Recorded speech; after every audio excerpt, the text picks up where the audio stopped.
gostaria de agradecer publicamente o apoio idoso do professor Ari, aqui da casa, ocorrer esse congresso, esse primeiro congresso de direitos animais. É um tema extremamente importante, cada vez mais crescentemente importante na comunidade. E eu e o Carlos conseguimos trazer o pessoal uns blocos muito diversos de pesquisadores de diferentes áreas. Então é muito importante, muito rico estar aqui com vários pesquisadores e pensadores para repensar e pensar esse tema. A gente já começa diretamente o debate, a gente está se estendendo porque as questões estão muito lentas, então eu passo a palavra inicialmente para o professor Dr. Carlos Antonesi, do Direito.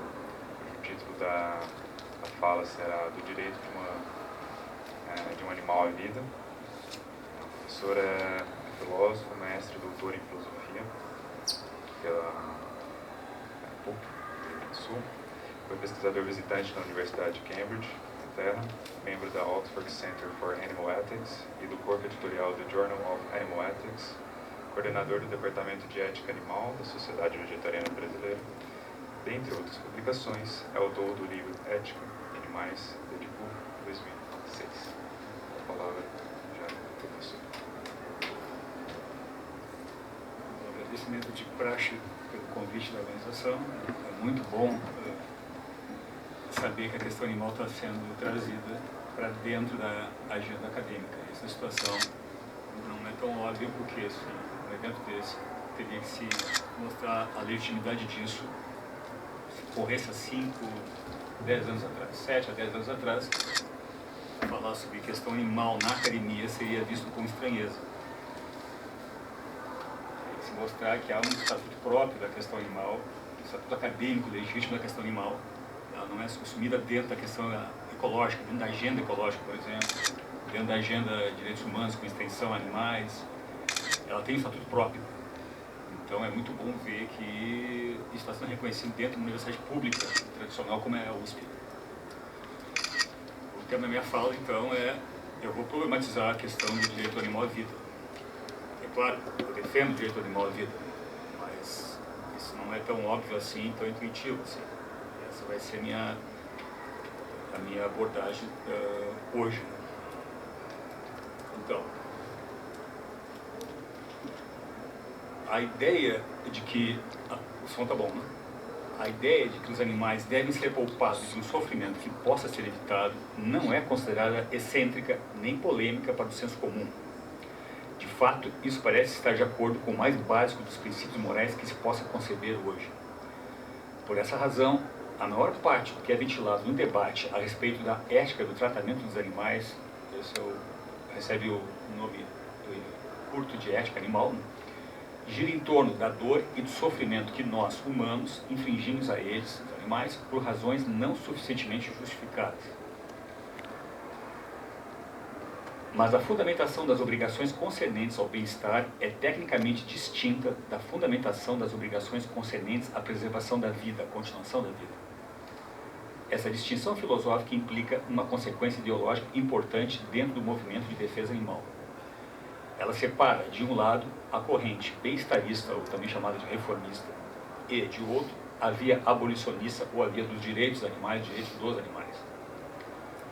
A diferença crucial entre ambas é a de que o bem-estarismo, primeiro, ao contrário do abolicionismo, não acredita que a morte seja contrária aos interesses do animal que morre, ou pelo menos que esse interesse não é o forte suficientemente, não é forte o bastante. O caso da pecuária é paradigmático, e os defensores do vegetarianismo moral enfatizam precisamente que a prática de converter um animal em comida equivale a trazer uma infinidade de tormentos ao mundo gratuitamente, na medida em que tal conversão é, do ponto de vista nutricional, desnecessária para a maioria de nós.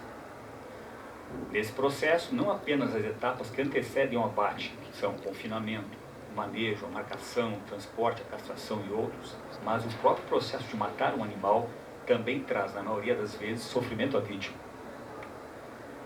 Mas não necessariamente. Em princípio, é possível provocar uma morte rápida, inesperada e indolor de qualquer criatura. O uso de um explosivo potente dentro de uma lagoa repleta de peixes, por exemplo, não feriria os princípios do bem-estar animal, já que os peixes lá residentes morreriam instantaneamente.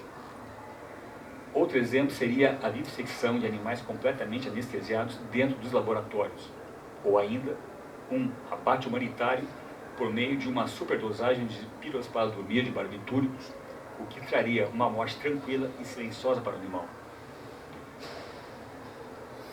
Frente a essa possibilidade fática de se encontrar soluções técnicas para dissolver problemas morais, os partidários do movimento de defesa animal se veriam constrangidos a passar de uma ética da dor para uma ética do matar.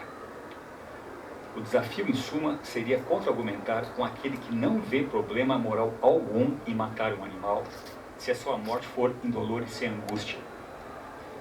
Alguém poderia dizer o seguinte: parece que a morte equivale mesmo a algum tipo de perda irreparável, já que ainda não sabemos criar vida ex nihilo, tampouco dominamos a técnica da ressuscitação. Mas qual é o problema moral mesmo em encerrar a vida de um animal? Por que a morte é algo mau para a criatura que morre? Por que apenas encurtar o tempo de vida de um animal constitui um erro moral? O que afinal se perde na morte, perda essa que seja moralmente significativa? Iniciaremos nosso percurso imaginando um caso concreto. Há algum mal moral quando um porco, depois de ter sido criado solto em um campo, é abatido de modo inesperado e instantâneo, com um único e potente tiro na cabeça enquanto dorme? Teríamos, a partir disso, 7 possibilidades de resposta à pergunta: o que há de errado mesmo em matar animais? Cada uma delas corresponderia a 7 diferentes razões morais pelas quais um animal pode não sofrer com a morte e ainda assim ser prejudicado por ela. Matar o porco, nesse caso concreto hipotético, é moralmente errado porque, primeiro, seria inconsistente levar em conta o sofrimento dele como é intuitivo, sem valorizar também o simples fato de ele estar vivo. 2. O porco tem interesse na continuidade da sua própria vida. 3. O porco valoriza a vida por si mesmo. 4. A morte do porco priva o animal de oportunidades futuras valiosas. 5. Se trata de uma criatura consciente de si, portanto, a destruição de consciência tem que ser moralmente justificada. 6. Isso viola o princípio de respeito pela vida. 7. A morte do porco resulta de uma falha moral do caráter de quem o mata, via ética de virtudes. Cada uma dessas razões engendraria uma obrigação de nossa parte de não matar aquele animal. Mas seria ainda possível dar um passo normativo e dizer que essa obrigação de matar é, na verdade, um dever de não matar. Dever esse que gera um direito à vida por parte do animal. Esse é o tema que será aqui tratado. McCloskey, que é um autor, já notou que, quando se considera a natureza básica e importante do direito à vida, é notável quão pouco se tem escrito a respeito disso. Fim de citação.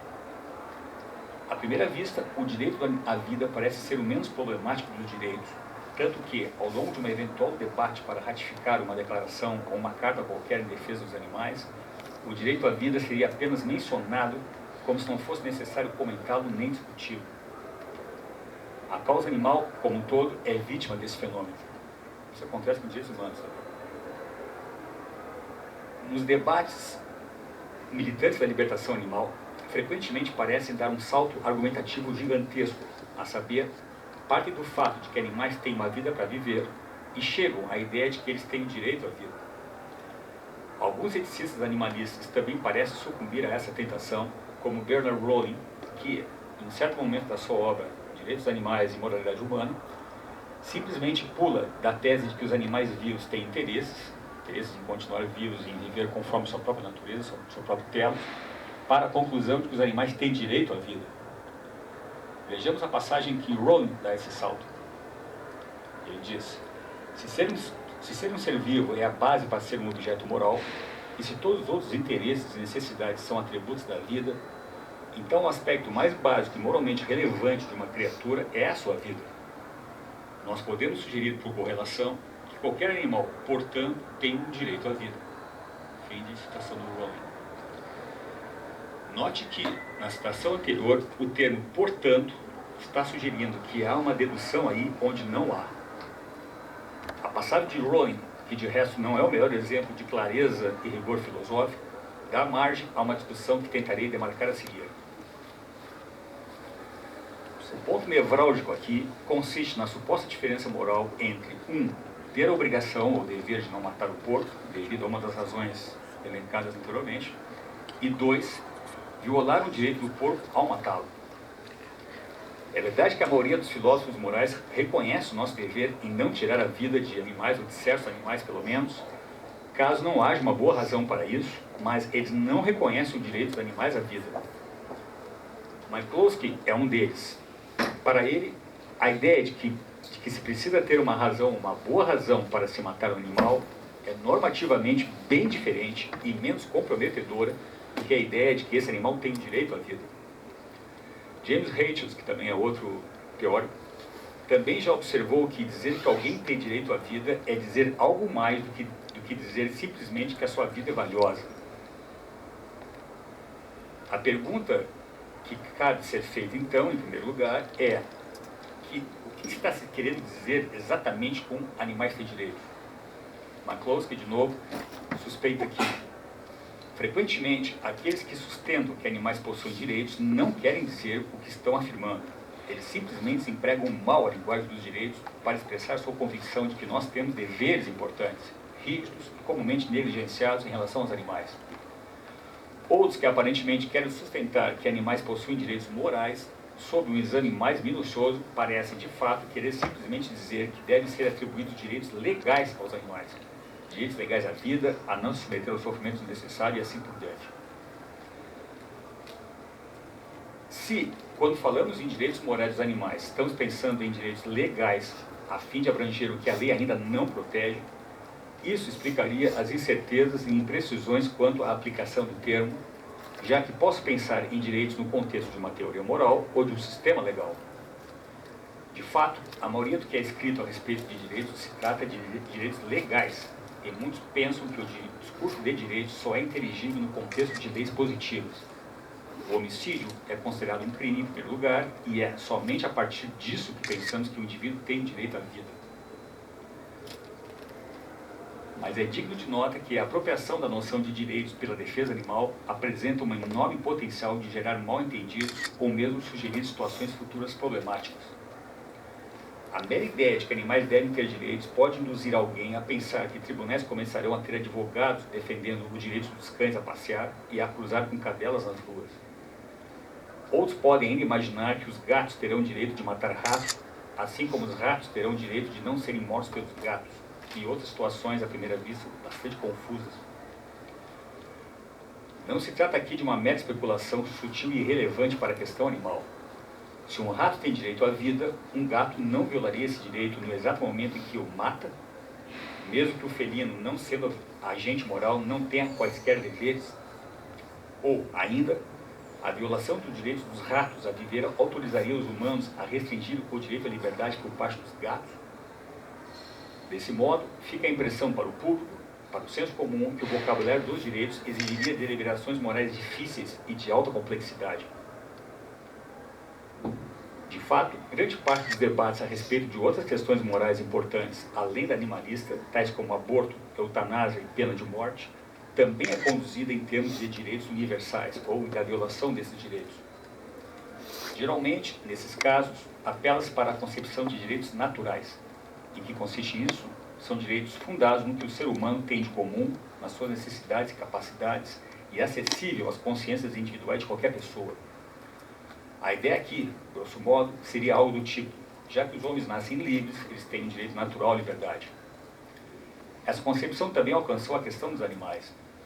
Tendo essa ideia em mente, quando o militante da causa diz que o animal tem o direito moral a fazer, desfrutar ou ter algo, ele normalmente espera que não seja necessário dar o próprio fundamento da existência desse direito. Ele não espera ter que entrar na discussão de que o direito do porco à vida é, ou não, um fato moral a ser descoberto pela mera contemplação da condição do animal.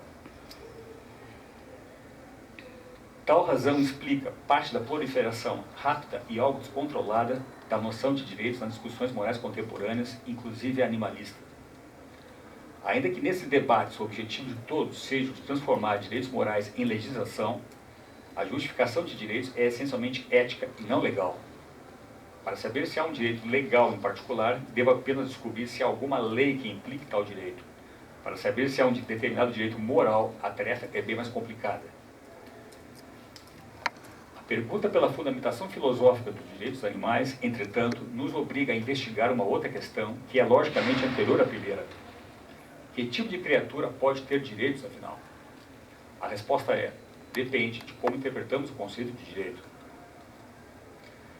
Se ter um direito for interpretado como ter uma imunidade contra a interferência prejudicial de outros, qualquer criatura ou coisa que possa ser beneficiada com essa proibição estará qualificada a ter direitos. Isso incluiria entidades como plantas, espécies e ecossistemas. Para o animalismo, importa notar que, se por um lado, critérios antropocentricamente restritos como a capacidade de ação moral, atual ou potencial, não dão conta da categoria animal como se espera, por outro, critérios demasiadamente amplos, como a capacidade de ser prejudicado, também seriam indesejáveis porque diluiria a força normativa do conceito de direitos. A libertação animal normalmente adota dois critérios demarcatórios para direitos. O primeiro deles, e o mais intuitivo, é a capacidade da senciência. Isso resulta carregar o mundo ou parte do mundo animal para baixo do guarda-chuva protetor dos direitos. O segundo critério é ter interesses. Disso resultaria que, além dos animais superiores, também insetos e plantas deveriam ter direitos morais, ampliação esta que poderia ser vista como estrategicamente desinteressante para a causa animal, por essa superampliação. Mas admitamos por hora, acompanhando Feinberg e Rachels, pesquisadores, que se os animais têm interesses, então eles têm os direitos correspondentes àquilo que for do seu interesse. Assim, na medida em que viver é do interesse do porco, esse animal então teria um direito à vida. Essa tese, entretanto, não está imune a críticas. Donald van der Veer, outro teórico, sustenta que ser um sujeito de interesses pode ser uma condição necessária, mas ainda não suficiente para a posse de direito. Voltemos ao porco. É do seu interesse não apenas continuar vivendo, mas também não adoecer. Ora, não parece que isso legitime qualquer direito moral de sua parte a não ficar doente. Tampouco é do interesse do porco ficar privado de atividade sexual, mas isso, igualmente, não daria qualquer direito ao animal a fazer sexo. Se isso é assim, o argumento animalista que simplesmente passa de interesses a direitos está incompleto. A resposta a essa objeção depende de como conectamos interesses e direitos. Há algumas possibilidades aqui. A primeira: animais têm direitos significa apenas reconhecer que a proteção ou a promoção de algum interesse dele é uma boa razão moral para impor obrigações ou deveres sobre outros indivíduos. No caso, o interesse do porco em viver é o fundamento moral para a atribuição do dever de não matá-lo em prima facie, em princípio. 2. Direitos estão ligados a interesses especialmente importantes. No caso, o interesse do porco em viver tem um peso moral maior que o interesse humano pela sua carne, pela carne do porco. 3. Interesses protegidos por direitos recebem prioridade léxica, de consideração sobre outros interesses.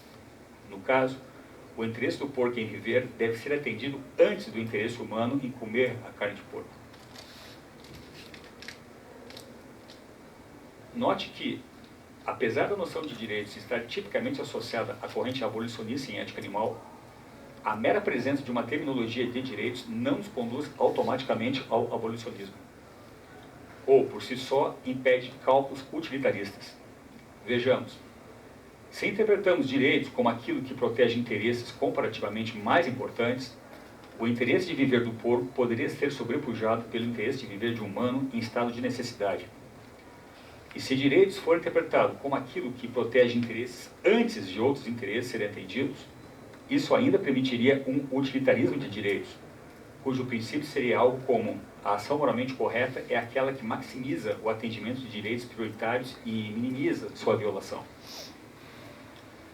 Há que se salientar que a nossa sociedade não interpreta o direito à vida como absoluto. De fato, se ele tivesse prioridade máxima, os botes e coletes salva-vidas seriam gratuitos, as doações de órgãos ou sangue seriam obrigatórios e o orçamento do Ministério da Saúde seria o mais alto de todos. O que não é o caso.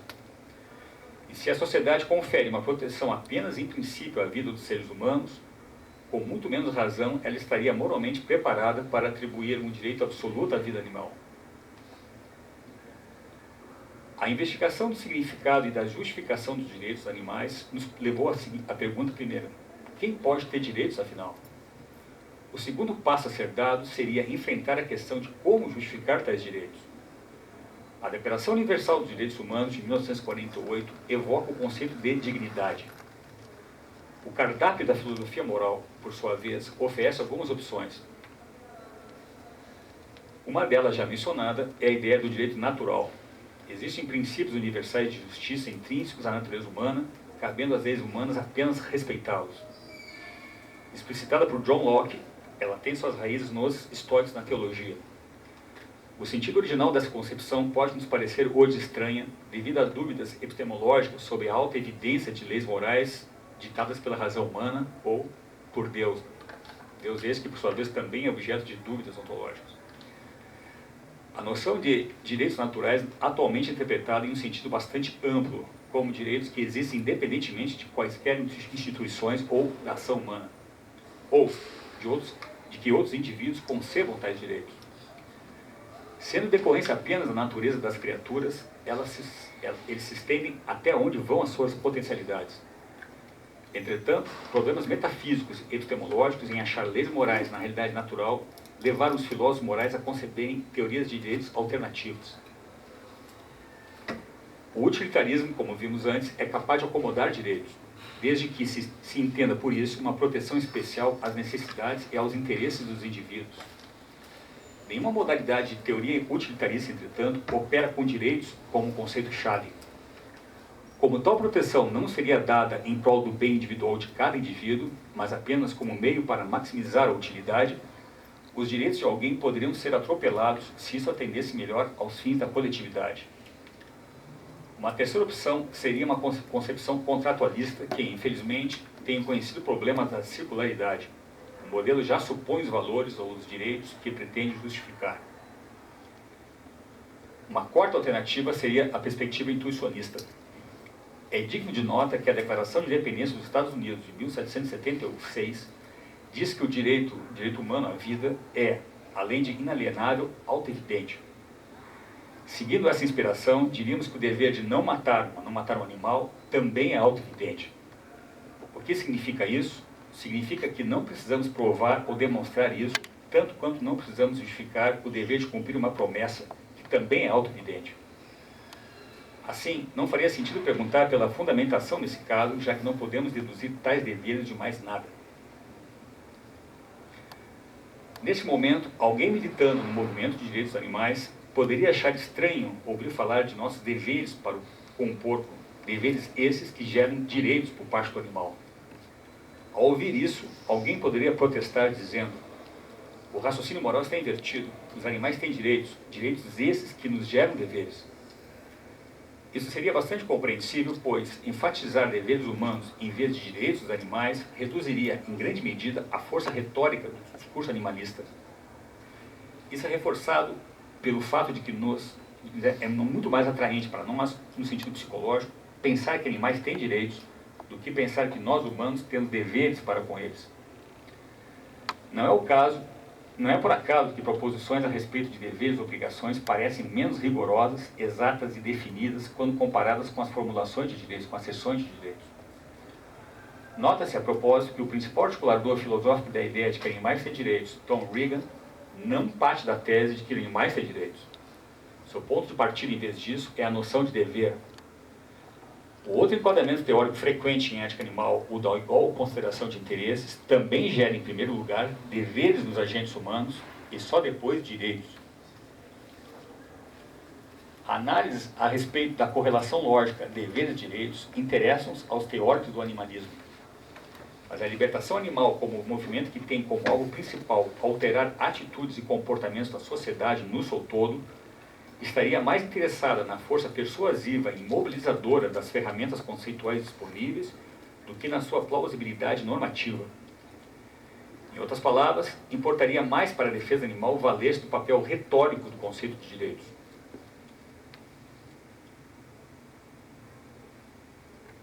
Em que consiste exatamente esse papel?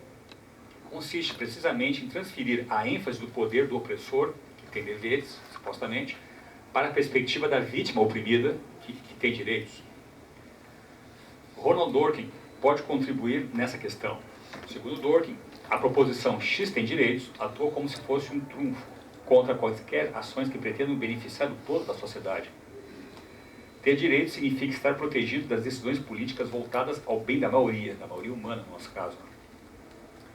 Tem-se aqui uma analogia direta com o jogo de cartas, no qual apresentamos uma carta de naipe que acaba prevalecendo sobre todas as outras cartas apresentadas sobre a mesa de jogo. Assim, dizer que o porco tem direito de viver significa postular que o animal tem imunidade moral contra o interesse coletivo que ele morra. Significa que o porco não está moralmente sujeito ao poder deliberativo da sociedade no que diz respeito ao seu abate. Um ponto final que merece ser aqui salientado. Devemos ter cuidado para que a linguagem dos direitos não resulte semanticamente inchada.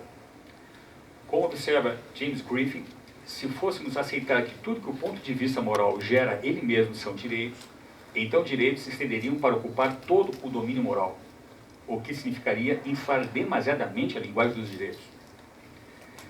Isso significa dizer que teorias morais baseadas em direitos apresentam uma concepção de moralidade ainda empobrecida. É o que pensa Haas, nota Haas. Por quê? Porque há mais na moralidade que apenas direitos e deveres. Seria muito limitado considerar que a função da moralidade é a de apenas restringir a liberdade individual do agente em face da vulnerabilidade da vítima. Com efeito, a moralidade baseada em direitos não seria capaz de dar conta de 3 importantes dimensões da moral, a saber, uma moral de direitos não dá conta do significado moral da ação superrogatória. Há razões para se agir moralmente que não dizem respeito a deveres. Tem o dever de não matar os outros, por exemplo, por afogamento, mas não tem dever algum de salvar uma pessoa estranha se afogando na praia. Pessoa essa que, portanto, não tem o direito correspondente de ser salva por mim. Não obstante, salvar essa vida, sem pôr em risco a minha, consistiria, obviamente, em praticar uma ação moralmente boa. O mesmo vale para o ato de dar uma contribuição financeira para instituições de caridade. Nenhuma pessoa, em particular, tem o direito de exigir receber esse dinheiro. Esse é o ponto 1. Ponto 2. Uma moral de direitos não dá conta do valor intrínseco de bens públicos. Há deveres que não se vinculam a nenhum direito por parte de alguém. Imagine que eu adquira o quadro da Mona Lisa, planejando queimá-lo. Nesse caso, alguém diria que eu tenho o dever de respeitar um valor estético, que enriquece a vida humana nesse planeta. Mas nenhuma pessoa poderia evocar o direito de não ter essa obra destruída por mim. Se eu tenho o dever de não destruir a obra de Leonardo da Vinci, isso tampouco significa que o próprio quadro tem o direito de não ser distribuído por mim. Ponto 3. Uma moral de direitos não dá conta do valor moral da virtude. Nenhuma teoria de direitos é capaz de explicar por que é intrinsecamente bom tentar ser uma pessoa compassiva, benevolente e altruísta. Em outras palavras, uma moralidade apenas baseada em direitos é ainda uma moralidade pobre, pois temos o dever de fazer aos outros não apenas o que é justo, mas sim promover o bem para além do que a justiça requer. E ninguém tem, como contrapartida, o direito de exigir de nós um comportamento altruísta e compassivo. Também não é porque o dever de compaixão não gera qualquer direito por parte dos animais que o sentimento de empatia, de colocar-se no lugar da vítima, não deva ser desenvolvido, cultivado e promovido entre nós. Algumas considerações finais agora, à guisa de conclusão.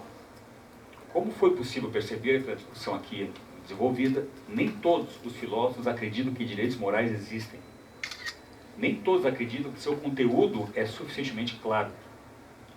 Tampouco é claro que para todos, aliás, o porquê de humanos terem um direito à vida. A partir dessa constatação, o melhor argumento para a defesa animal, como em outros casos, parece ser a adoção de uma estratégia retórica minimalista, constituída de 2 movimentos argumentativos básicos. O primeiro deles seria sustentar que, se os humanos têm o direito de viver, então os animais também devem tê-lo, por uma razão suficientemente semelhante, cabendo a quem mata apontar uma diferença relevante entre os 2 casos. Essa, de fato, é a ideia básica de Rowling embutida na passagem citada no início da minha fala. Segundo ponto, todavia, e aqui temos o segundo movimento, mesmo que se mostre que os animais não têm e nem podem ter um direito à vida, ainda assim restaria uma ou mais de uma das razões analisadas anteriormente pelos quais matar o animal constitui um mal moral. Se isso é correto, então teríamos uma obrigação de não eliminar a vida valiosa do porco, independentemente de ele ser ou não um sujeito de direitos. Isso não implica necessariamente abandonar a ideia de direitos, posto que ainda permaneceria sua função retórica.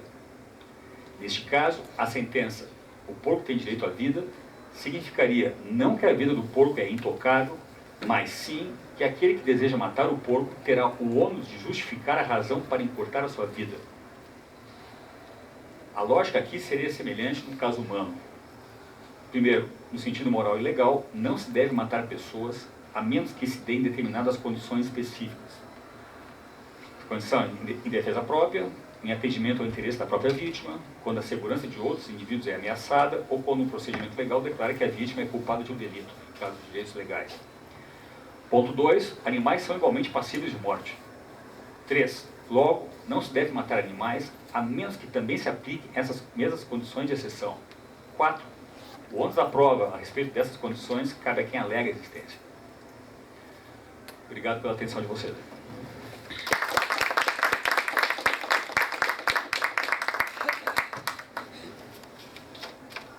Obrigado, professor. Já passo imediatamente a palavra para o professor da casa, Caissolo. E a gente deixa, como a gente está fazendo, as perguntas em bloco para o final. Bom dia.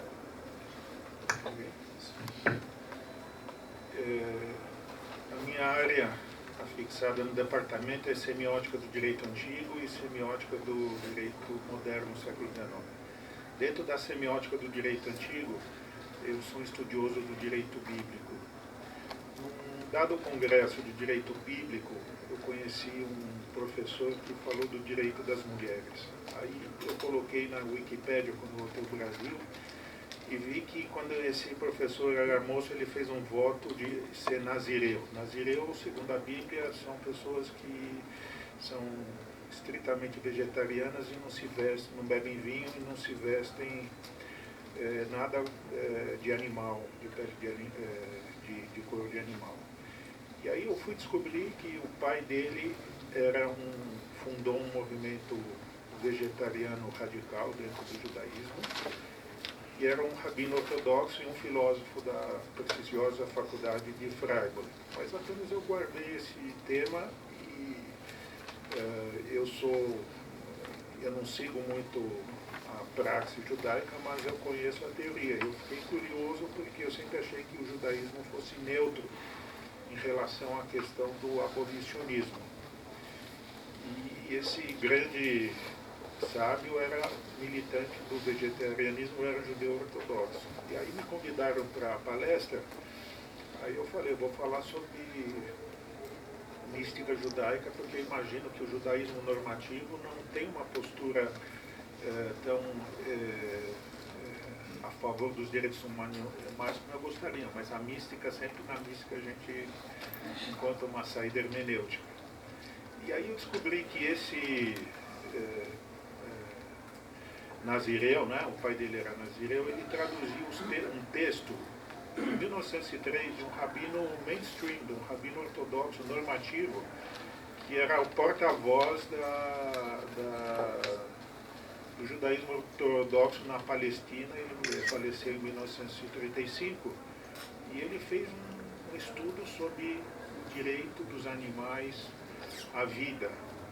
E vejam bem, o que eu vou ler agora não é o que eu costumo fazer, pegar um texto e torcer um texto que me desagrada, uma lei que me desagrada, para ver se tem algum telos de justiça. O que eu vou ler é um porta-voz de uma dogmática normativa, ortodoxa, ortopráxica, sem nenhuma zetética, sem filosofia. Isso me surpreendeu agradavelmente. Pela primeira vez na vida eu não vou precisar fazer um desvio hermenêutico para tentar ver teses que são favoráveis às teses compatíveis com a filosofia de Reagan, de Singer e todos os filósofos que vocês falaram, sem inventar nada, sem usar mística, sem usar nada. Então eu vou ler o texto chamado, tirar alguns textos, A Visão do Vegetarianismo e da Paz. É um texto de 1903, então é um texto antigo, datado, né? Mas eu também sou antigo e datado porque eu trago semiótica do direito antigo e semiótica do texto 19, esse texto é de 1903. Então o texto chama A Visão do Vegetarianismo e da Paz. Começa, justiça em relação aos animais.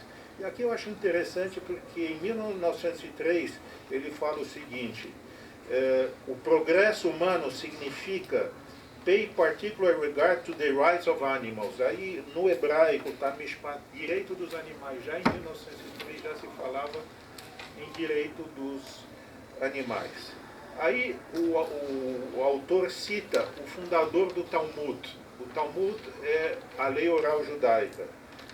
E ele fala que o fundador do Talmud foi punido com uma grande pena porque ele viu uma ovelha, um carneiro, que estava sendo levado ao abate, e esse carneiro procurou abrigo na casa dele.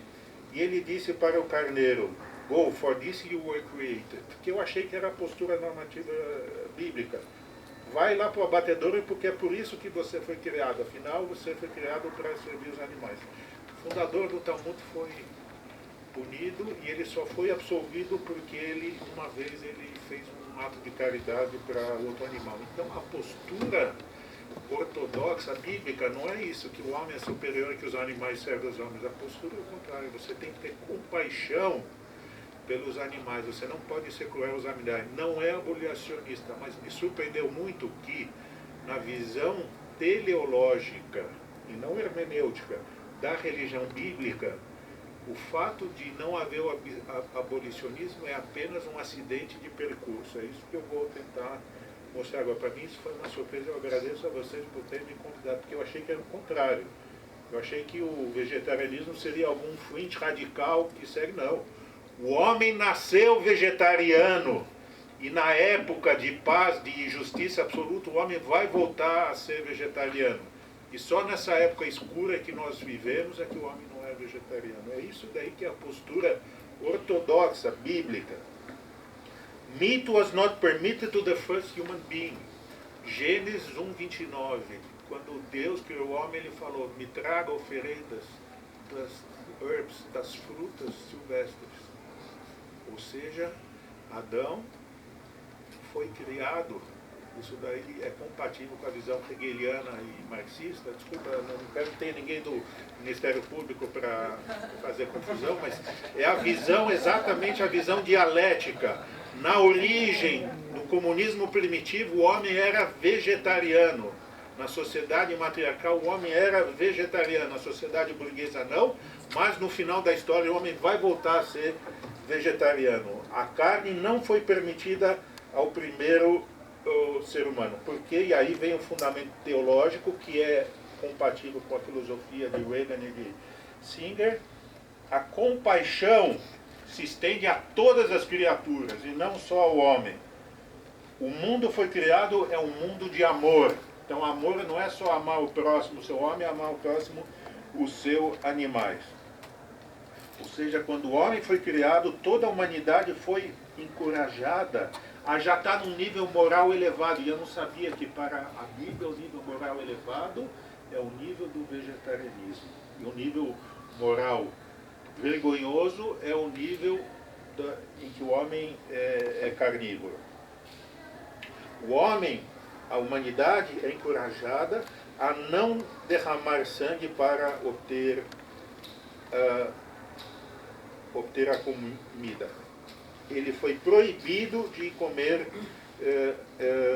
carne, porque, como está em Gênesis 1:29, você deve comer apenas de toda árvore que dá as suas sementes.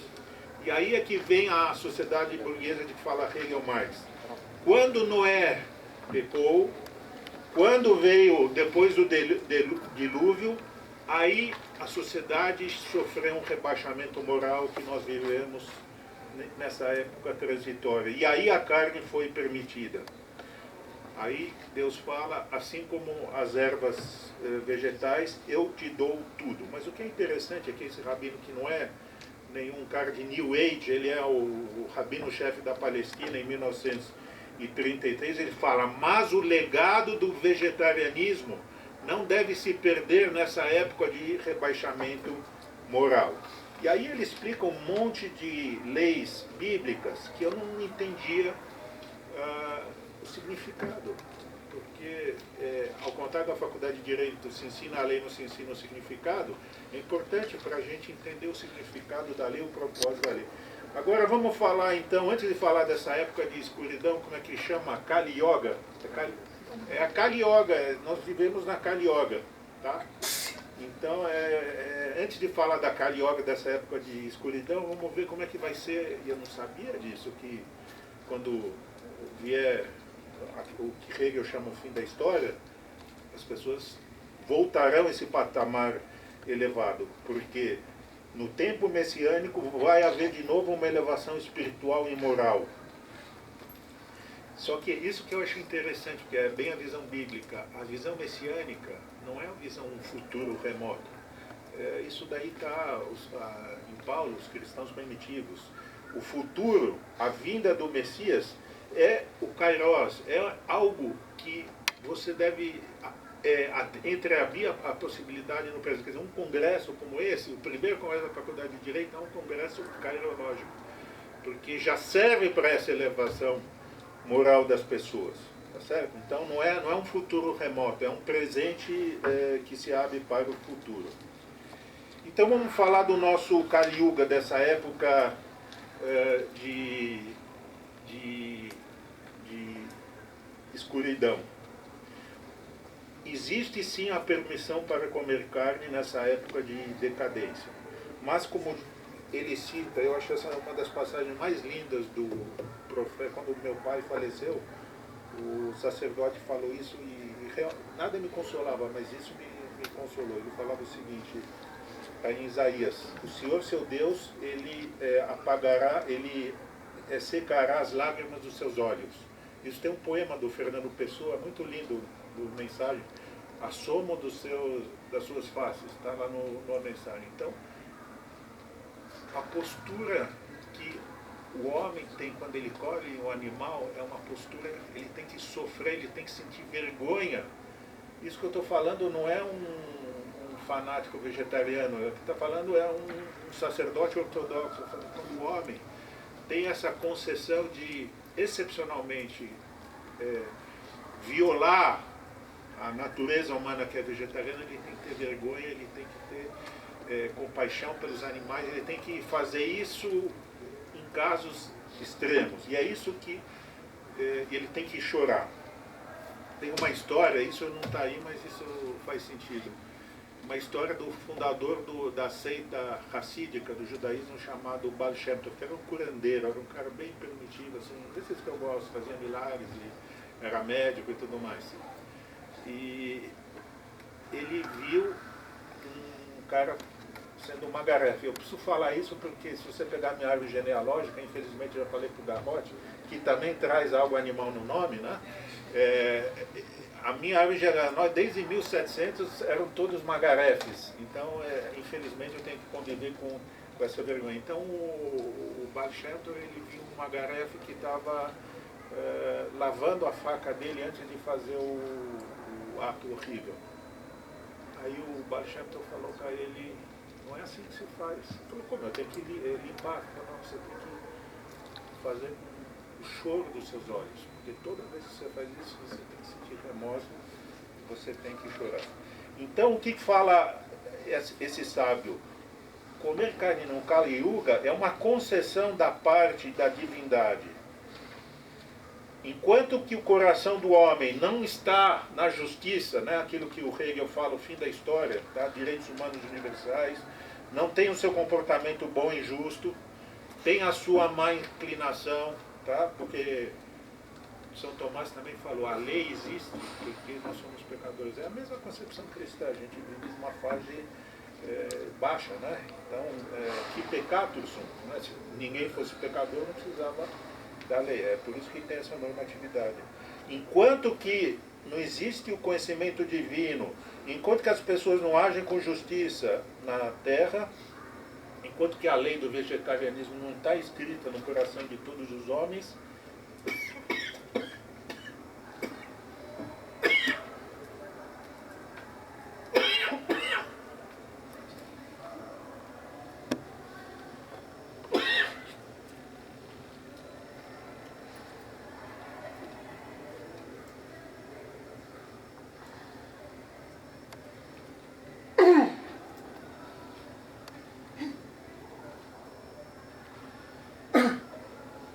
primeira vez que eu escuto esse texto,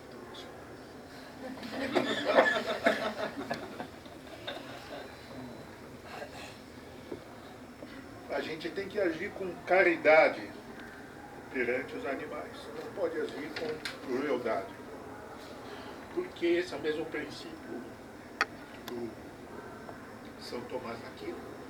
Toda essa fase obscurantista, quando a Bíblia permite o consumo de carne animal, é porque o homem tem aquilo que Eva chama Yetzer Hara, inclinação ruim.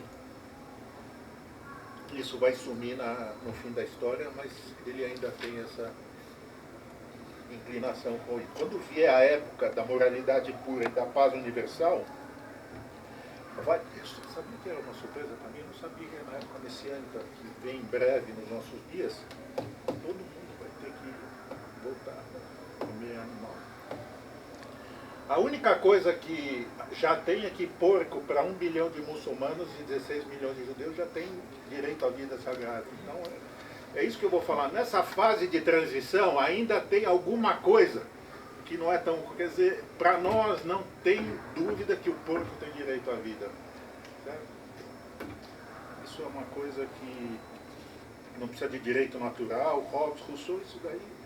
Por que o porco tem direito à vida? Porque ele tem o casco fendido, como os outros animais, mas ele não rumina. Como ele não rumina, ele está salvo. Mas não é só o porco que tem direito à vida. As pessoas, quando fazem esse ato vergonhoso que meus antepassados faziam desde 1700, que é o abate, eles têm que se envergonhar disso.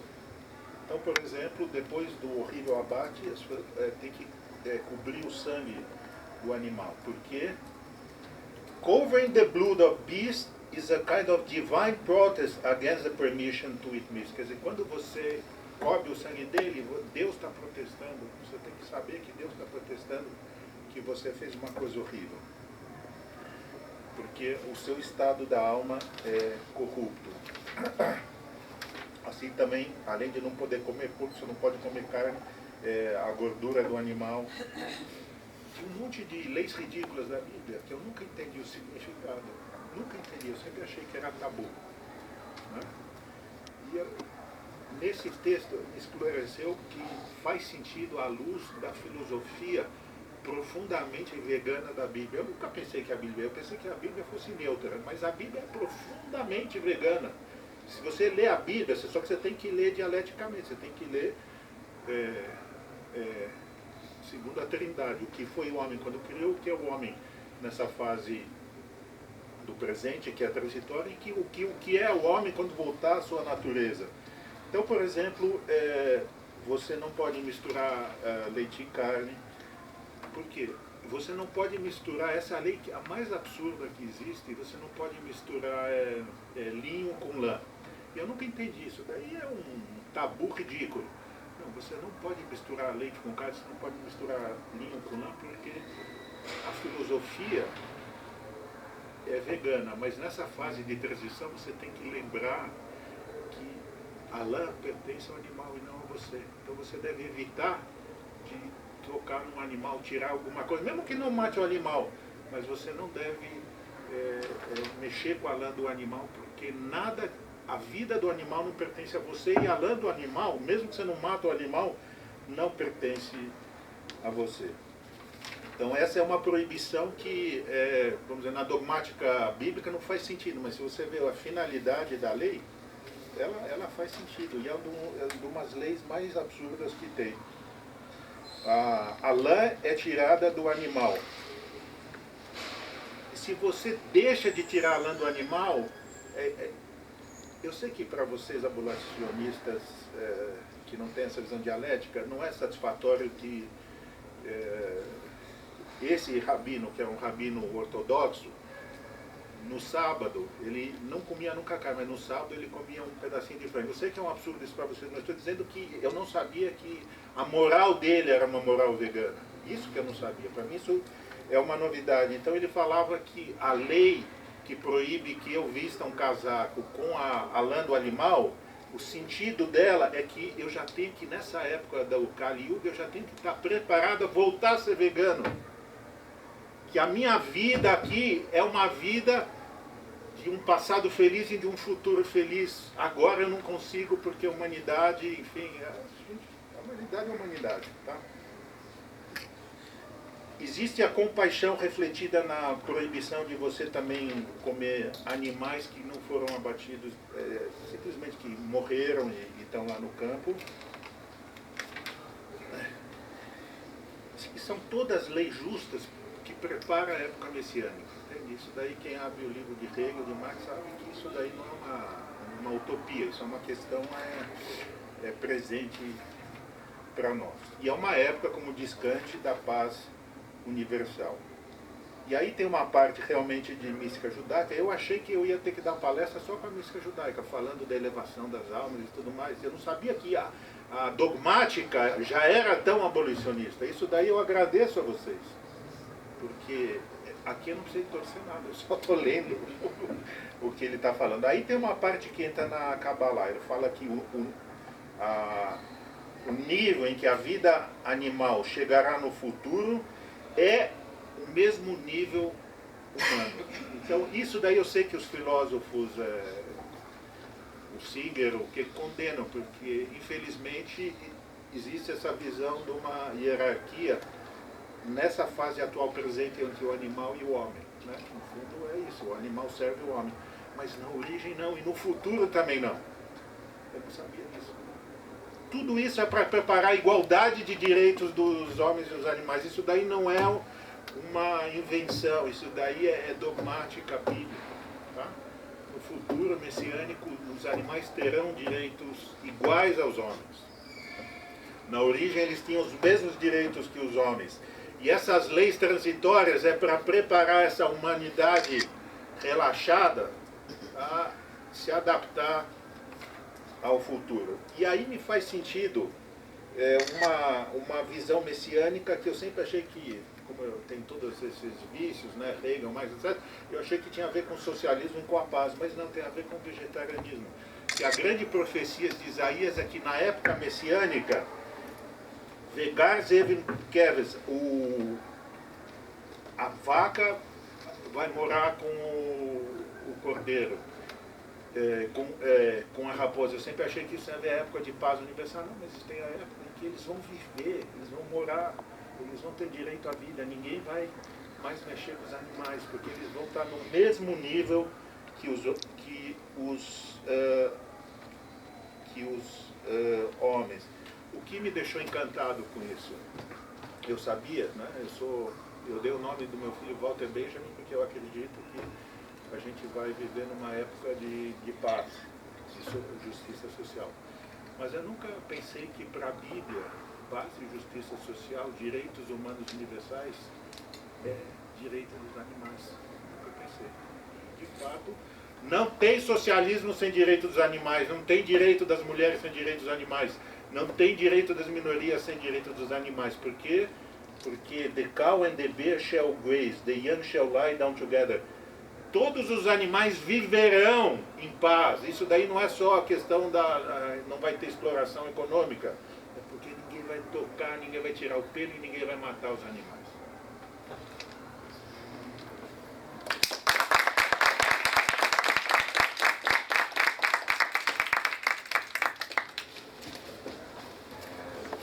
Bom, obrigado novamente pelos dois palestrantes, as duas falas bem instigantes. Agora a gente abre o que a gente vem fazendo, tentando para a ordem e para o primeiro bloco. 3 ou 4. Ah, sim. A gente fica com um disponível para a plateia, pode ser. Se alguém tiver alguma pergunta, a gente pode começar.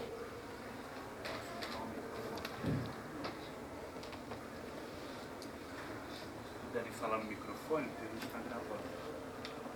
Bom, a palavra está franqueada. Eu só queria falar sobre, você falou do corpo, mas do atum também tem essa relação, né? Hã? Atum e os camarões. Ah, sim. Todos os animais, todos os frutos do mar são proibidos, tá? E os frutos da terra, os que têm casco fundido podem, mas eles têm que ruminar, então o porco não pode. E também dentro dessa filosofia tem uma parte que mais mística que eu não entendi. Isso o Bruno, que é meu guru, ele acaba de me explicar, porque ele tem que ler comigo junto os textos indulgentes, os textos bíblicos. Se alguém puder me explicar, eu não entendi. É uma parte muito profunda da mística. Ele diz assim, é proibido caçar. No ninho você não pode pegar o filho junto com a mãe. São todos partes de compaixão animal. Agora, por que nesse Kali Yuga, por exemplo, é proibido caçar animais selvagens? Então ele diz, a filosofia é você apenas, Deus me livre, abater animais que têm uma alma parecida com a do homem. Por que isso é mais elevado do que você caçar? Isso realmente é uma parte da mística que eu não entendi. Mas enfim, frutos do mar também estão proibidos. Mas não é a questão de... É porque são do mar, não é questão do... Ah, e do mar você só pode o que tem escama. Entende? Exatamente. Eu só gostaria de agradecer, porque eu sou vegano, sou espírita, e muitos desses conceitos já expostos há centenas ou milhares de anos atrás fazem parte da doutrina espírita também. Então a gente percebe muita ligação com o tempo de transição, com o veganismo em si, com o conceito de evolução anímica e o ganho de status que o animal passa a ter em paralelo com o do homem no futuro. E por que, se isso já está presente na nossa cultura judaico-cristã há tantos milênios, por que as pessoas ainda fecham os olhos? Por que esses conceitos são revelados? E pelo que o senhor fala na sua fala, o senhor teve a oportunidade de descobrir algumas coisas agora. Por que isso não é tão difundido ou não é tão explorado? E eu gostaria de agradecer mais uma vez mesmo. Mais pergunta? Ali, Carlos.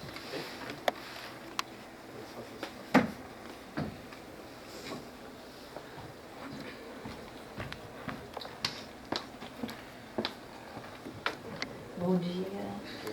É uma pena que eu não consegui assistir tudo. É um assunto que me interessa muito e eu vi você falando mais sobre o Antigo Testamento. E assim, você tem alguma posição, porque eu também vi você falando sobre São Tomás de Aquino, né? Qual a posição que você já percebeu do Novo Testamento com relação a isso? O Bruno Remeloni. A gente faz em bloco. Mas, bom, queria fazer duas então. A primeira mais dirigida ao professor Carlos. Quando o Reagan fundamenta os direitos animais no dever de não causar dano, ao menos aos sujeitos de uma vida, né? Ele faz isso de uma forma muito kantiana, né? Assim como o Kant tira o direito do dever, o Reagan também tira o direito dos animais a partir do dever de não causar os danos desnecessários.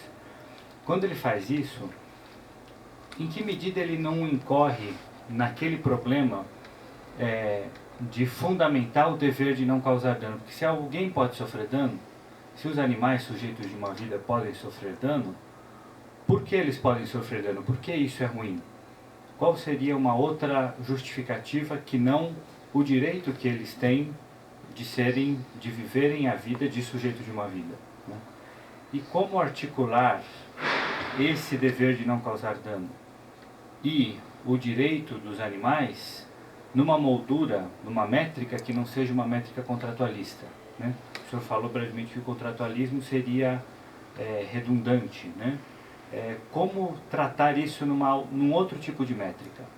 Porque mesmo essa ideia do direito como trunfo, né, essa ideia do Dworkin, de inviolabilidade de direito, é uma ideia que combina muito com a métrica contratualista, né? Então eu fiquei curioso para saber como articular essas duas coisas. Se não existe essa incoerência no Reagan de reconhecer o dever de não causar dano sem reconhecer previamente o direito, né? O direito é consequência do dever, tudo bem, ele enfrenta o mesmo problema que o Kant enfrenta, né?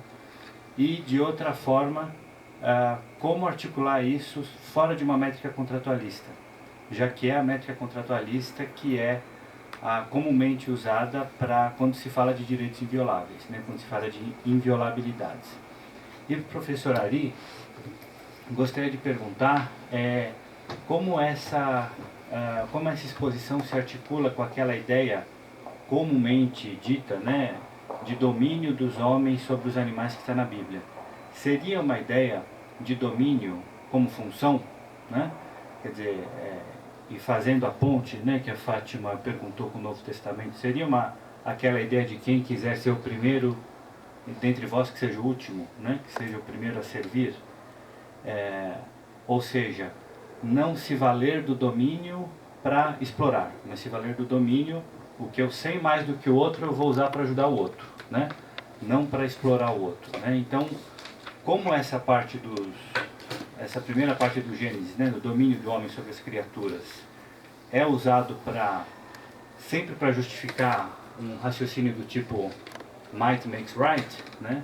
Eu queria ouvir um pouco do senhor sobre essa nova ideia de domínio, quer dizer, a superioridade, né, que o homem tem sobre as outras criaturas, num sentido que realmente nós fazemos algumas coisas que as outras criaturas não fazem, a racionalidade mais reflexiva.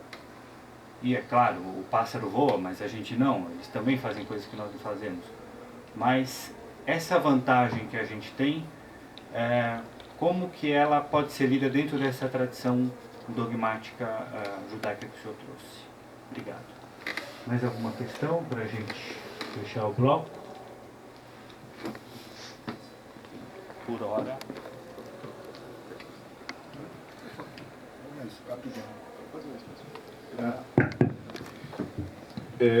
Eu agradeço as contribuições que também iluminaram minhas dúvidas.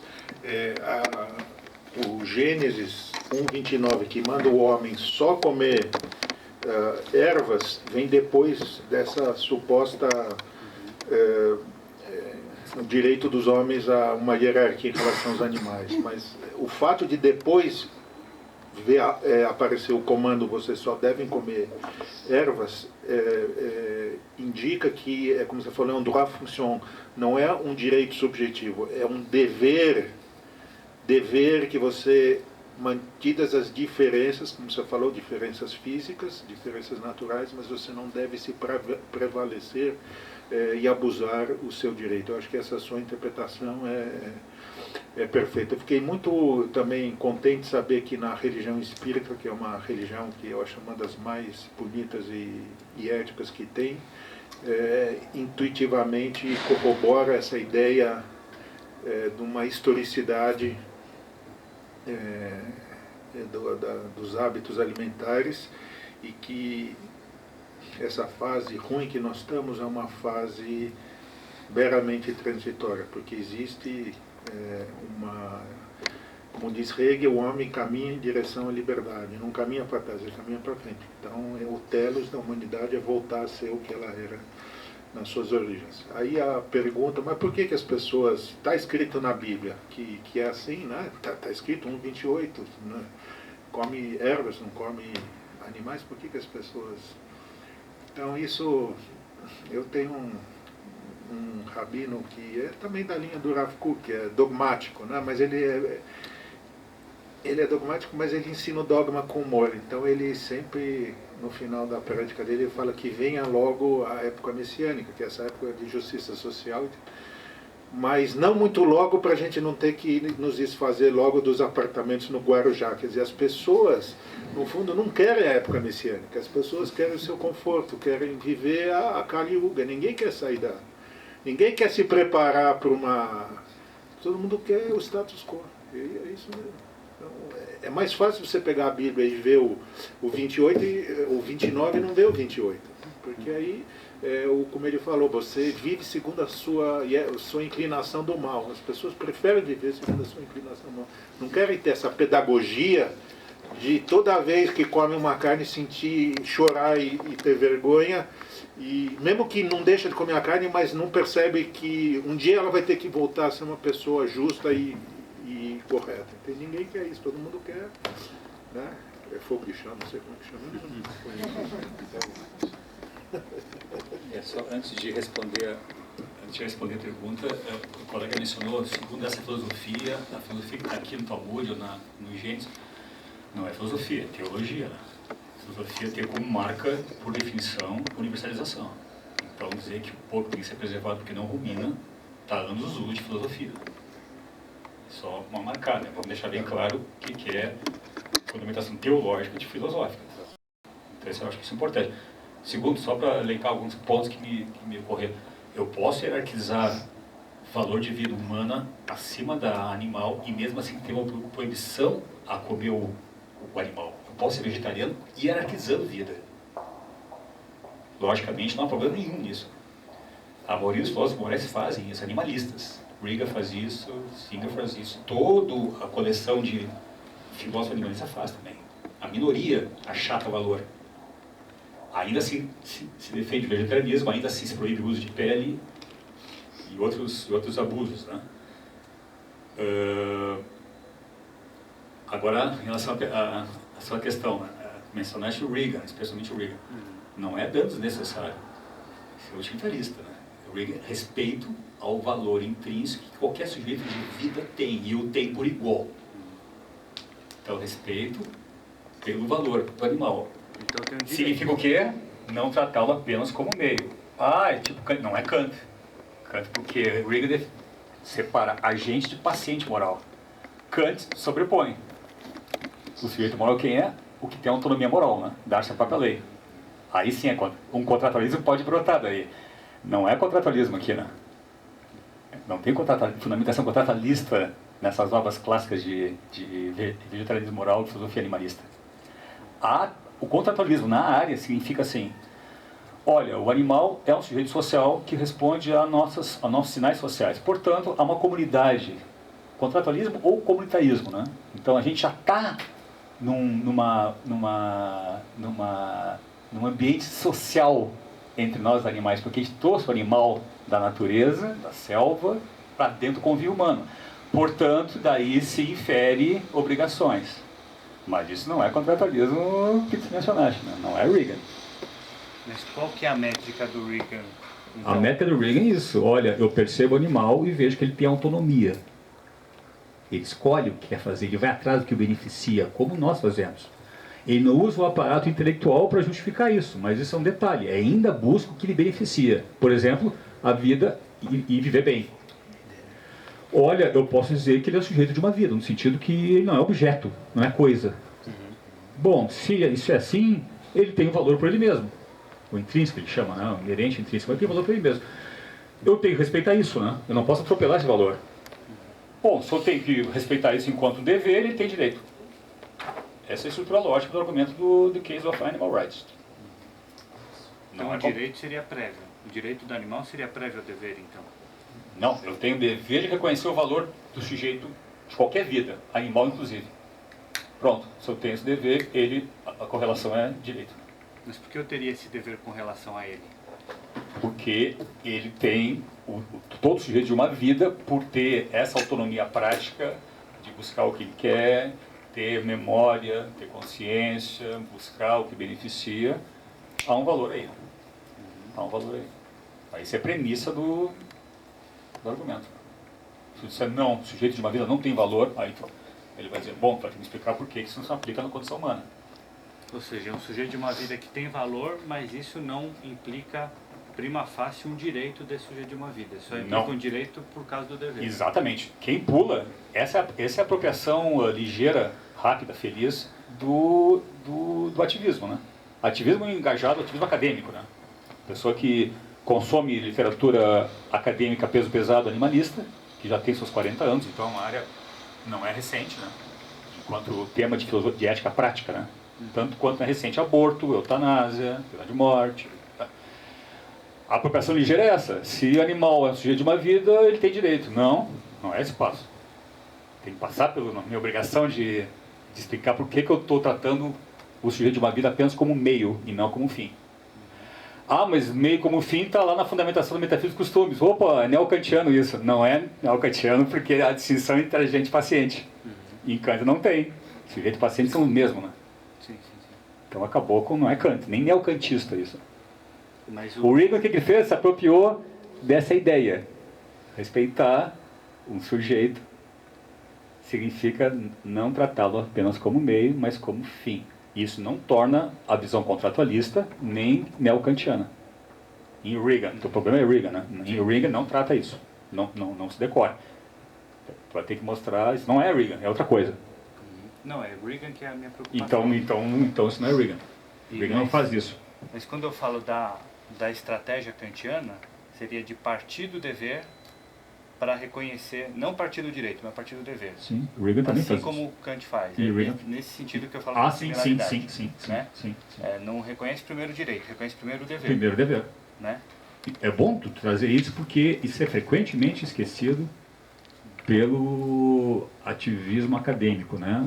Pelo pesquisador acadêmico ativista. Não só ativista que não está preocupado com texto, né? E ancorar isso em texto clássico de ética animal, entre o acadêmico ativista. Ele faz o salto lógico, o salto normativo direto do valor intrínseco de qualquer sujeito de uma vida para direitos. Isso não é Reagan.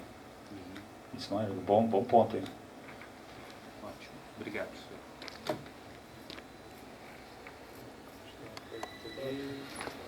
Carinho.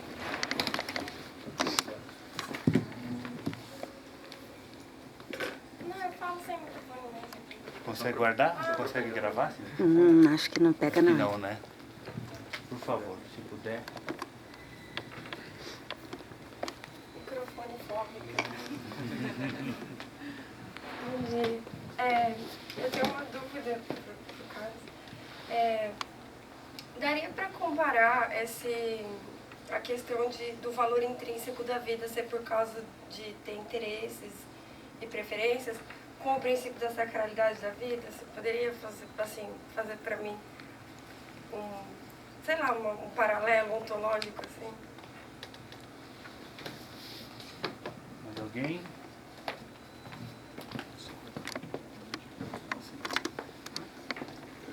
Bom, uma pergunta breve também, professor Naconesse.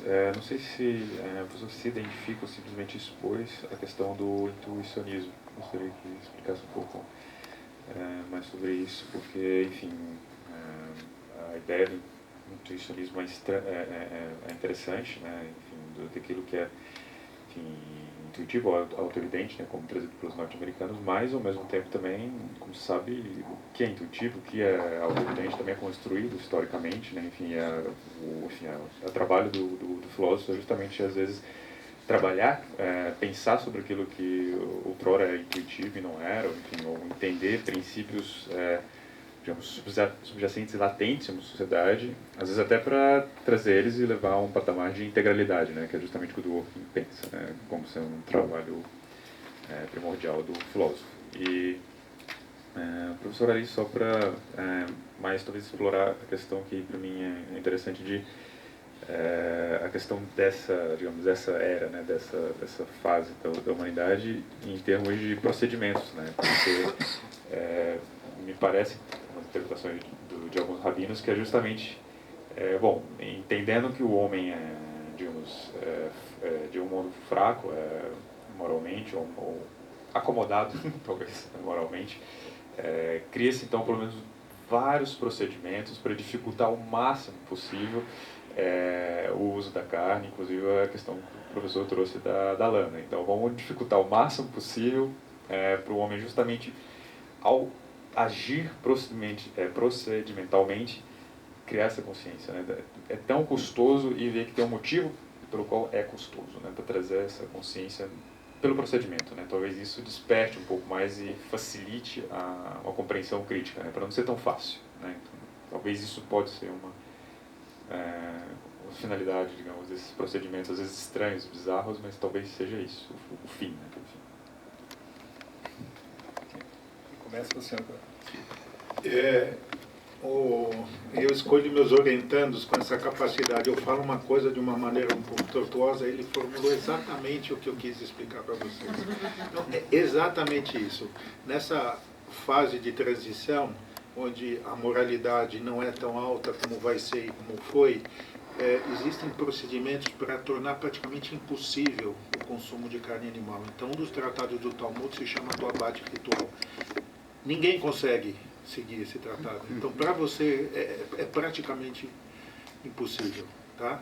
Então, tem essa... Ninguém vê isso, mas porque não é só aqui que é uma faculdade dogmática. As religiões também dogmas. Ninguém se pergunta o porquê. O porquê é para essa pedagogia, pelo procedimento, cada ato que você faz, cada relacionamento que você tem com a sua criatura, você tem que se preparar para um futuro messiânico. Então é exatamente isso que falou, tornar custoso, tornar praticamente, inviabilizar o consumo de carne animal nessa fase em que o homem ainda não está no patamar elevado.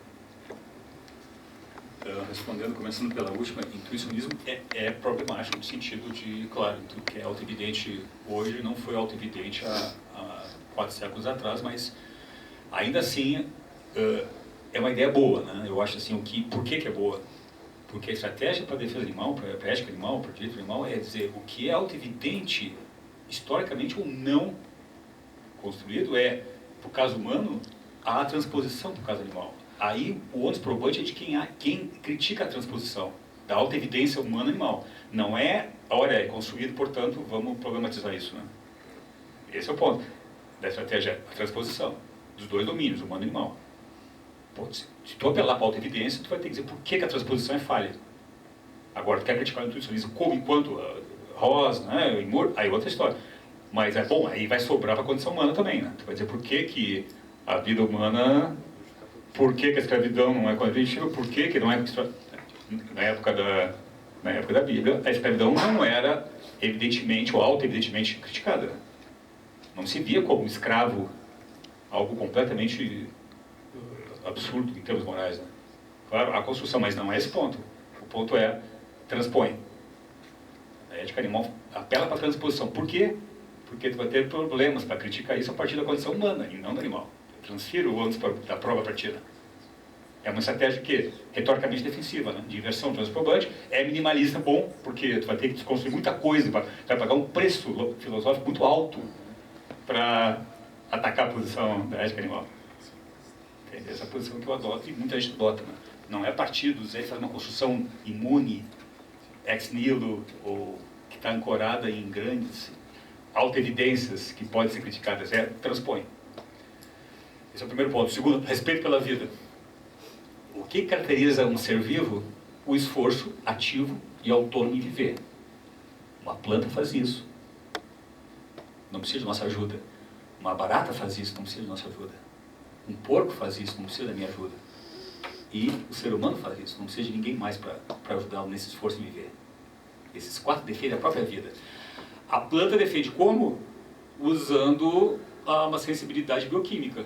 A raiz vai atrás de nutrientes no solo, a folha vai atrás de luz, mas ela está autonomamente tentando viver por si mesma, não para servir de comida para o porco, como o porco não está fazendo isso para alimentar o ser humano.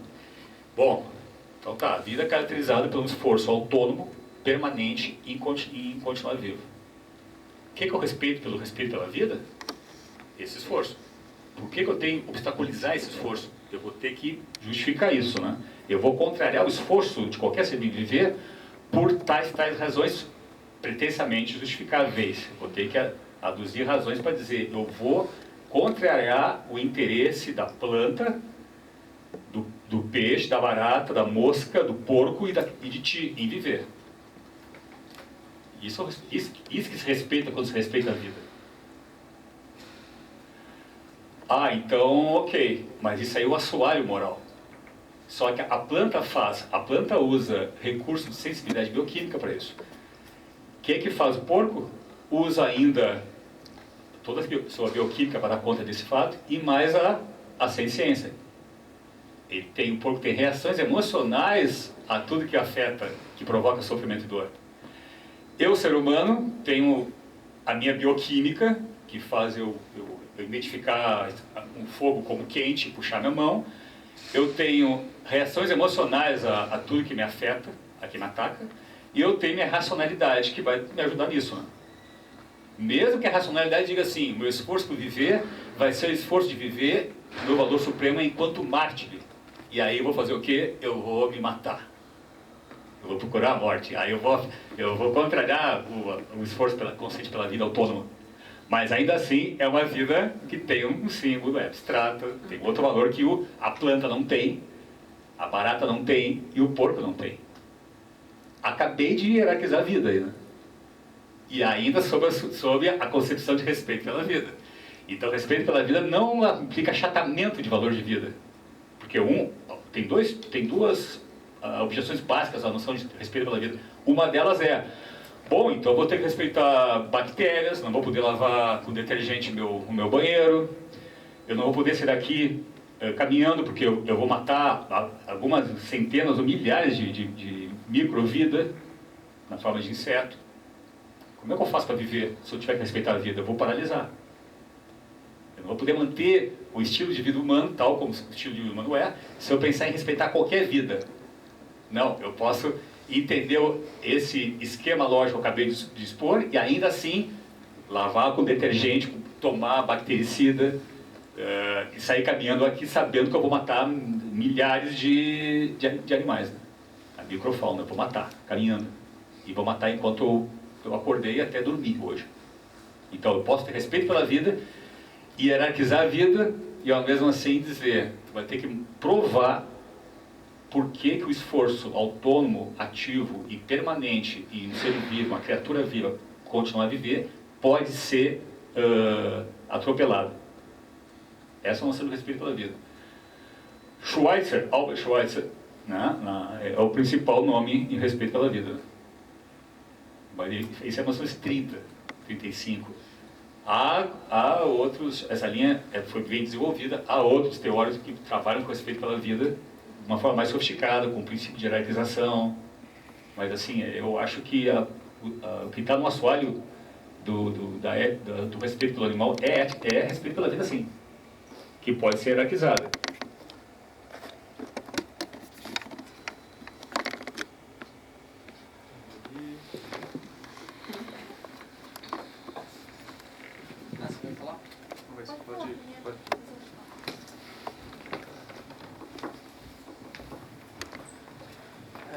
Professor, eu entendi, eu até concordo que possa existir hierarquia e isso seja compatível com direitos animais.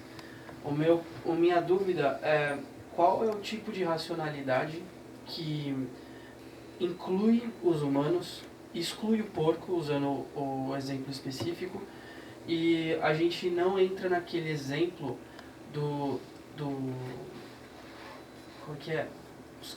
argumento dos casos marginais. Então, por exemplo, se a gente for pegar determinadas faculdades humanas para justificar essa racionalidade que justifica a hierarquia, sem atacar a hierarquia ainda, mas para atacar essa racionalidade, será que todos os humanos têm essas faculdades? Então eu queria entender qual é esse conceito de racionalidade que você invocou aí.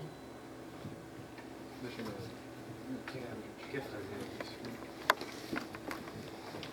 Bloco e depois.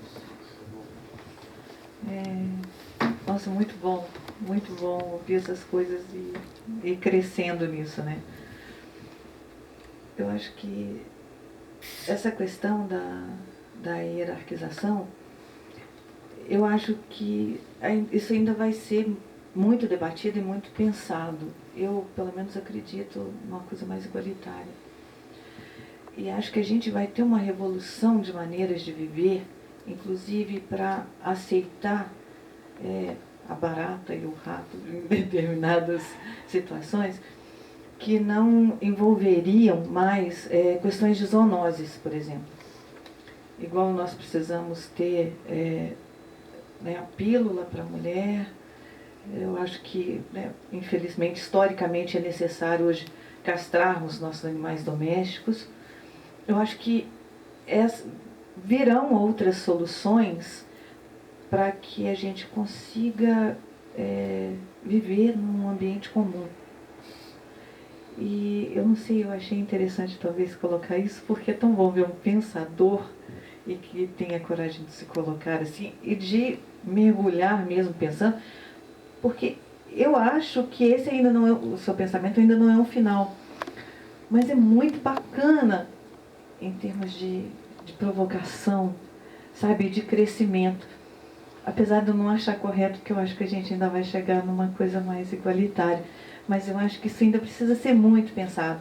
Não existe políticas públicas, não existe um pensamento ainda de como fazer isso, mas é por isso que eu acredito que vai ser ainda nivelado, porque eu acho que vai chegar aí. Como eu não sei.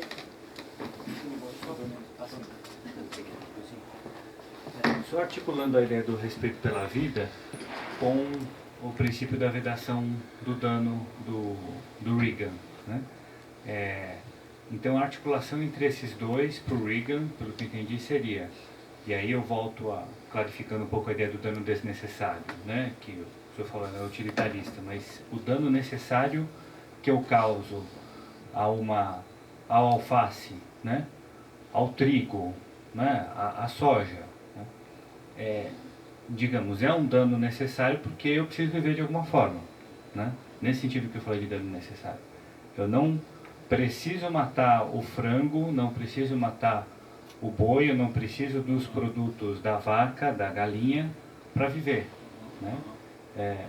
Mas algum tipo de dano eu tenho que causar, e mesmo assim eu causo respeitando a vida, porque eu causo o dano mínimo necessário para que eu continue vivendo, né? Quer dizer, como o senhor falou, sai aqui, eu vou matar um monte de bactéria, vou lavar a minha casa, vou passar bactericida, vou lavar o banheiro com bactericida, tudo bem, é um dano necessário, é um dano que ainda assim tem a consciência de que existe uma vida ali que precisa ser respeitada.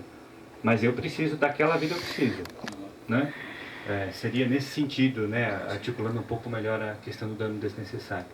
Eu acho que as duas palestras trazem para a gente essa ideia, né, de que pode ser que não haja vida sem morte, certamente não há vida sem morte, né, mas o problema não é a morte, o problema é quando a gente mata sujeitos achando que está matando objetos, né?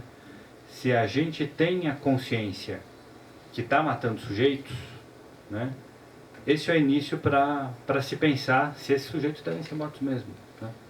Porque tudo bem, a alface vive, mas de alguma coisa eu preciso viver, né? E se eu preciso viver de alguma coisa, melhor a alface do que o boi, melhor a alface do que o frango, né? Essa última pergunta também trazendo no bloco do dia anterior também, que a gente trabalhou muito a noção de economia, meio ambiente e ecofeminismo, porque está envolvido também, que o debate vai ser, eu acho, bem demorado também, vai se dar por muito tempo ainda essa questão do que está exatamente querendo dizer com igualdade e hierarquia também, né? Enfim, e a questão das zoonoses também é importante, né? Só para fazer um caso interessante, o colega falou do Chico, né? Chico Xavier, e tem uma história interessante que tinha muitos baratos na casa dele e ele chegou a conversar com os baratos. Então ele foi lá, conversou com os baratos, olha, realmente aqui eu preciso de ter uma questão de higiene e por favor saiam daqui. E várias, dizendo a história, várias saíram e outras não. Aí eles não, essas matem porque elas são, enfim, teimosas e não entenderam a questão do meu interesse aqui, pessoal. Enfim, óbvio, são vários métodos, mas a questão, por exemplo, dos roedores, né? Entender como pragas. Bom, mas isso tem a maneira de compreender isso, entender que, na verdade, nós estamos em relação à natureza e nós não estamos necessariamente num patamar superior no sentido de simplesmente uma dominação. Então, tem métodos e métodos. Então, você não necessariamente precisa matar, né? Um roedor tem métodos de som, né? Que isso é utilizado já, né? Contra, por exemplo, os roedores. Entender que nós estamos... É um homem inserido no meio circundante, né? Um homem inserido na natureza, né? Então, como lidar com essas questões de hierarquia sem se impor, que é um grande desafio que eu gostaria de perguntar para os professores. Uma boa forma de entender isso é pensar, equipara, para fins pragmáticos, de argumentação pragmática, o status do roedor esse que entra na minha casa com uma criança que entra na minha casa. Suponhamos que o roedor venha do esgoto, portanto, potencialmente transmissor de doenças, mas vamos supor que uma criança criada na rua, órfã, abandonada, também viva dentro de um esgoto público, seja a sua casa. E eu vejo entrando na minha casa, através da porta dos fundos da minha casa. O que eu faço no caso 1 e no caso 2? No caso do rato, vou matar esse rato, né? Ou pisar na barata, porque ela também entra. Se fosse uma criança, não, eu tenho que usar um método não letal. Ambas, tanto a criança quanto o rato, ontologicamente eles são semelhantes, né? Nesse ponto, né? Que a criança vai se tornar um ser humano com racionalidade sofisticada e professor de filosofia. Não. Olhando o cenário pragmático, a criança entrando e o rato entrando, eu teria que explicar por que primeira coisa, eu adoto soluções não letais para evitar que a criança traga germes e bactérias para minha casa e contamine meu ambiente, e eu não adoto esses critérios quando o rato está entrando. Se tu mencionar direito da criança, o rato acaba de ter direitos também. Se tu mencionar, eu tenho obrigação de usar métodos não letais porque destruir uma vida em prol de algo que diz respeito só à saúde e contaminação do ambiente, eu vou ter que explicar por que eu adoto no caso da criança, não do rato. Equipar o animal à criança, eu acho uma boa estratégia. Argumentativa, retórica e pragmática.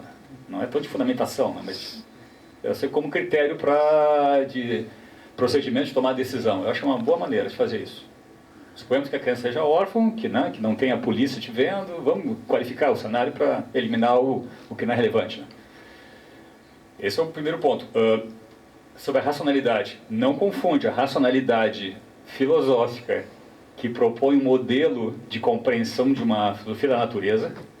Por exemplo, eu, enquanto eticista, uso a minha racionalidade para dizer, olha, esse é um bom modelo para conduzir a sociedade a navegar pelo mundo empírico, com a racionalidade, já que eu estou vendo isso, estou construindo o modelo, portanto, é o critério superior nessa hierarquia. Não, né?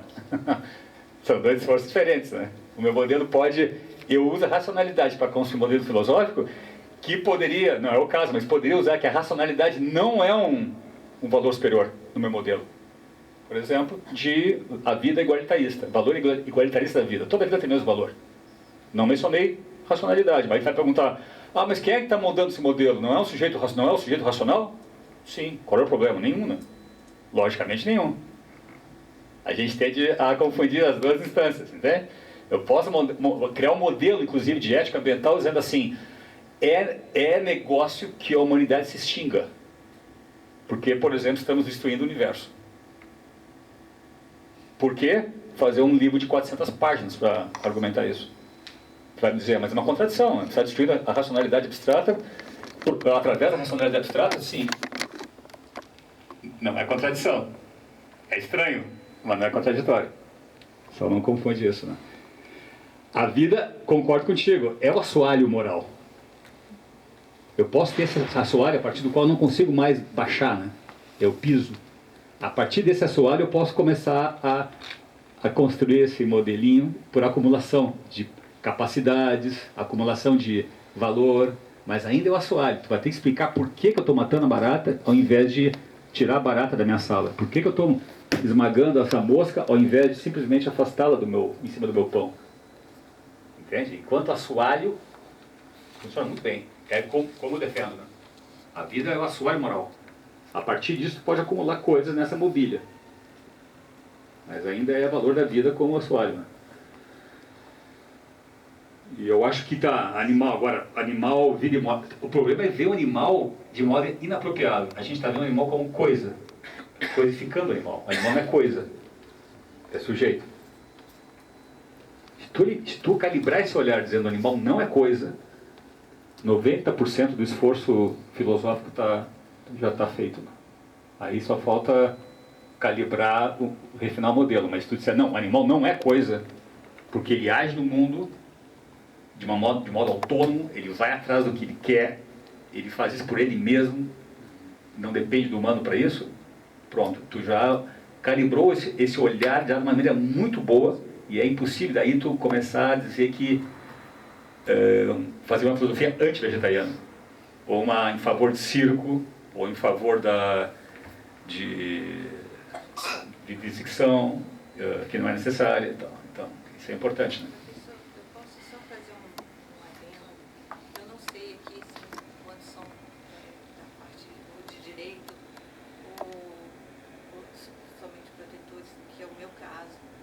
Mas eu não sei não, se tiver muito protetor aqui, a gente não mata rato também não, a gente só afasta.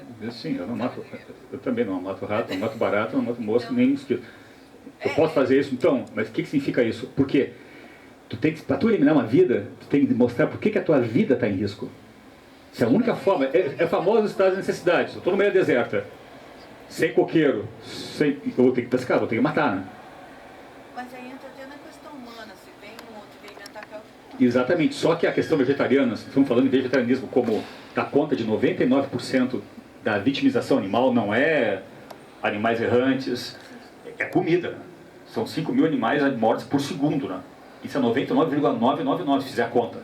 Então, antes de tratar de caça, antes de tratar de pets, o esquimó, eu tenho que dizer por que eu vou sair daqui, vou no restaurante e fazer com que e participar da morte do porco, né? Eu vou ter que explicar por que eu sou conivente com isso. Enquanto comida. É olhar de redução do animal como sujeito como comida. Quer dizer, outras questões são importantes também, mas em termos quantitativos e qualitativos é importantíssimo, porque quantitativamente são 99,9%. Qualitativamente significa, se eu posso reduzir o animal como coisa comestível, como uma janta, por que eu não posso reduzir ele a um entretenimento de circo ou me entreter em casa como um pet? Por que eu não posso abrir um rato para ver, por curiosidade, como é que a circulação dele sanguínea funciona? Se eu vou comer o animal, qual é o problema? A justificação é muito mais fraca em relação à vivissecção, a circo, a todo o resto, do que reduzir o animal a comida, né?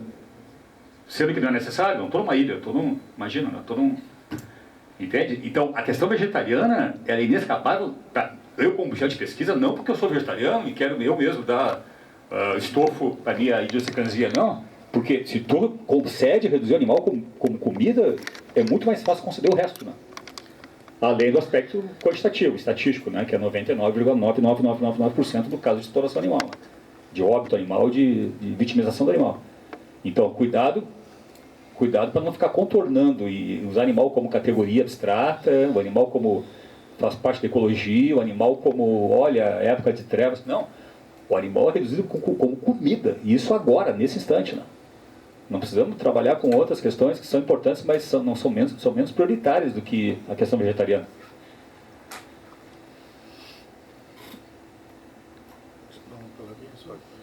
Eu só queria mencionar, aproveitando o belo à parte, que eu imagino que aqui deve ter muita gente também do direito e tem pessoas que são pioneiras em estudos científicos do direito dos animais. Eu tenho lá uma orientando de TCC, a Paula, não sei se tem outros, e aí eu tenho vários vícios, e um deles é que eu fui assistente do professor Fábio Conder Comparato, e ele não aceitava que a gente terminasse uma aula ou uma conversa se ninguém preparasse um ADIM e fizesse um processo. Então eu acho que o pessoal do direito, como a Paula, vocês têm que pegar não só a parte de proteção, mas a parte jurídica, entrar na retórica dos tribunais e não só na retórica filosófica e transformar isso numa praxis judiciária, como fez a Paula, como não sei se tem algum outro que também já fez tese comigo, que eu acho importante a gente fazer o debate filosófico, mas também o debate nos tribunais.